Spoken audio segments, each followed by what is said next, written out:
Bonjour frères et sœurs, chers amis, et bienvenue à notre rendez-vous quotidien, un mot pour aujourd'hui. Voilà plus de 2 mois maintenant que nous sommes empêchés en raison de la pandémie de nous retrouver physiquement, de nous voir, de vivre ensemble des moments bénis et fraternels sous le regard de Dieu. Bon, ceci n'empêche pas que nous pensons beaucoup les uns aux autres, nous prions les uns pour les autres, nous prenons des nouvelles des uns et des autres. Voilà, toute l'équipe pastorale de Nîmes et moi-même, nous vous remercions pour vos prières. Et plusieurs nous adressent des messages, prennent de nos nouvelles, et nous aussi nous pensons beaucoup à vous, et nous vous disons que vous nous manquez, et que nous avons hâte, Dieu voulant, de pouvoir à nouveau nous retrouver dans notre lieu de culte pour vivre encore de belles et glorieuses expériences spirituelles. Nous voulons qu'ensemble notre foi grandisse et progresse. Alors pour ce matin, le sujet que j'ai à cœur de partager avec vous n'est pas une nouveauté, mais c'est le rappel d'un point tellement important, c'est le centre, c'est le cœur de notre piété et de notre foi au quotidien. Je souhaiterais vous encourager tout à nouveau à développer la vie de prière. Et j'aimerais vous parler de l'excellence de la vie de prière et à quel point le simple fait de passer un temps à prier notre Père Céleste peut engendrer des résultats, des victoires, des bénédictions extraordinaires. Que le Seigneur soit béni. C'est vers notre divin modèle que je vous invite à porter nos regards, le Seigneur Jésus-Christ, et il est parlé dans les évangiles de sa vie de prière, notamment dans l'évangile de Luc au chapitre 3 et les versets 21 et 22 nous disent ceci: pendant qu'il priait, le ciel s'ouvrit, le Saint-Esprit descendit sur lui sous une forme corporelle comme une colombe, et une voix fit entendre du ciel ces paroles: Tu es mon Fils bien-aimé, en toi j'ai mis toute mon affection.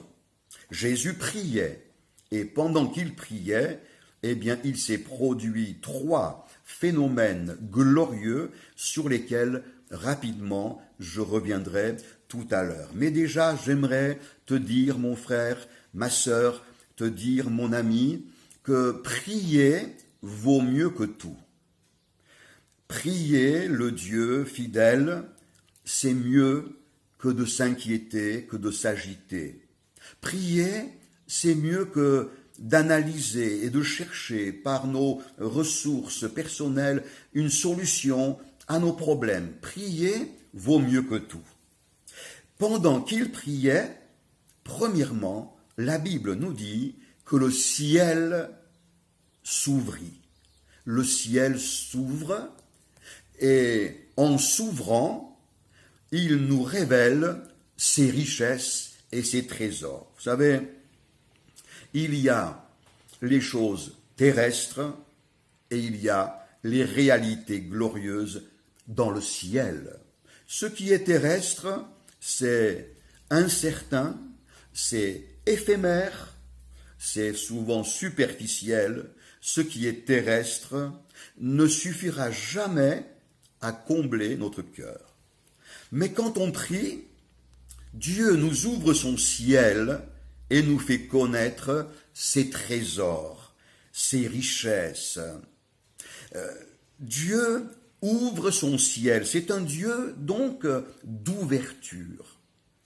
Dieu nous ouvre son ciel parce que Dieu nous ouvre son cœur. Dieu nous ouvre son ciel parce que aussi Dieu nous ouvre ses bras. Dieu nous ouvre ses mains, chargées de dons excellents, parfaits, de grâces nombreuses. Alors quand tu pries, il se passe ceci. Le ciel s'ouvre et tu peux, en toute simplicité, accéder aux bénédictions irremplaçables du ciel. Quand tu pries, la paix du ciel t'envahit, la joie céleste t'inonde. Quand tu pries, les solutions miraculeuses de Dieu, son secours providentiel se mettent en œuvre.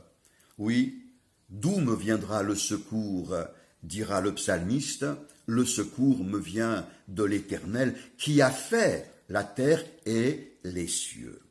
Le deuxième phénomène, après que le ciel se soit ouvert, la Bible nous dit, le Saint-Esprit descendit sur Jésus. La personne du Saint-Esprit que Jésus nous a promise et qu'il nous a envoyée, c'est certainement une des bénédictions les plus merveilleuses que tu peux vivre, que je peux vivre au quotidien. Mais comment ferions-nous sans le Saint-Esprit? Comment ferions-nous sans son aide? C'est lui qui te console lorsque ton cœur est dans un état de tristesse. C'est lui qui te rassure lorsque l'adversité s'élève sur ton chemin, et c'est lui qui te rend vainqueur. Quand l'ennemi viendra comme un fleuve, l'Esprit de l'Éternel le mettra en fuite. C'est lui, le Saint-Esprit, qui te qualifie. Et là où tu te sens incapable, lui te rend capable. Oh, que le ministère du Saint-Esprit est glorieux et merveilleux. C'est le Saint-Esprit qui te fait connaître encore mieux et encore plus la personne de Jésus-Christ. Il te révèle encore des aspects nouveaux de sa personne. Le Saint-Esprit vient et par sa présence et son action, il bénit l'enfant de Dieu qui se tient en prière. Oui, ça vaut vraiment la peine de se tenir en prière. C'est tellement merveilleux et excellent. Et le troisième phénomène, une voix se fait entendre. Et bien sûr, c'est la voix de Dieu, c'est la voix du Père céleste. Et le message que Dieu exprime dans cette circonstance, il est absolument merveilleux. Tu es mon fils bien-aimé, en toi j'ai mis toute mon affection. Le diable, père du mensonge, aimerait te persuader que tu n'es rien, que tu ne peux rien, que tu ne vaux rien, que tout ce que tu vas tenter d'accomplir est déjà voué à l'échec par avance.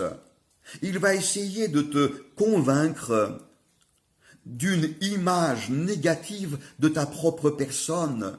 Mais quand tu pries, c'est ton Père céleste qui te parle, c'est Dieu en personne, et lui, il te dit, tu es mon fils bien-aimé, tu es ma fille bien-aimée.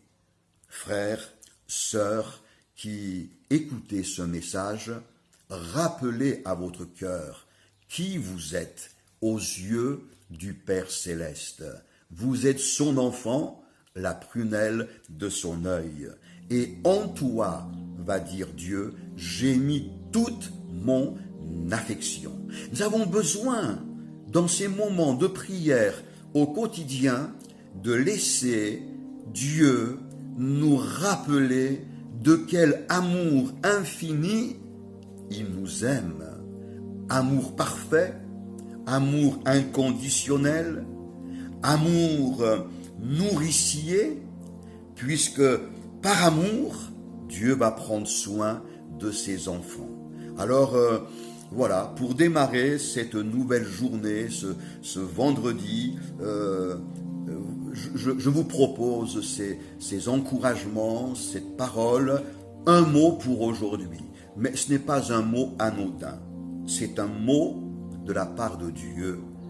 Et que le Seigneur, à travers ces paroles, puisse fortifier, encourager, réjouir la foi de vous tous. Que le Seigneur vous bénisse. À très bientôt.